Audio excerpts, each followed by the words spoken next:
आणि आता एक ब्रेकिंग बातमी आहे। अजित पवारांनंतर सामाजिक कार्यकर्त्या अंजली दमानिया यांनी भाजपवर निशाणा साधलाय। भाजपने पक्षफोडी करून सगळ्यांचीच वाट लावली आहे। देवेंद्र फडणवीस सगळा कंट्रोल स्वतःकडे ठेवतायत असा दावा अंजली दमानिया यांनी केलाय। पुणे हिट अँड रन प्रकरणी आरोपी असलेल्या वर्षाची 500 कोटींच्या वर नेट व्हॅल्यू असलेलं कुटुंब आमदार सुनील टिंगरेंना भेटायला का जातं असा सवाल त्यांनी केलाय।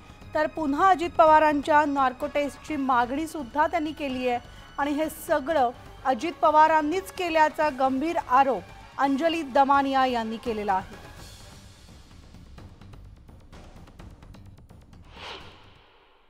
आलो त्यांच्याकडनं सुरुवात करूया। अंजली, ते सगळ्यात पहिला तर प्रश्न अनेक जण जे तुम्हाला विचारतात, तुमचा या प्रकरणाशी संबंध काय, तुम्ही या प्रकरणामध्ये का बोलत आहात? एक नागरिक म्हणून आणि का बोलू नये। मी प्रत्येक आज कसं आहे, खरं तर ऑपोजिशन प्रणाली उरलंच नाहीये। आज जर लोकांनी बोललं नाही तर विरोधी पक्षच उरला नाहीये, कारण सगळ्यांचेच जे जे पक्ष होते ते फोडून भाजपने सगळ्याची वाट लावून टाकली। तर मला आता असं वाटतं की कुठेतरी लोकांनी आवाज उठवल्याशिवाय हे सगळं होणार नाही।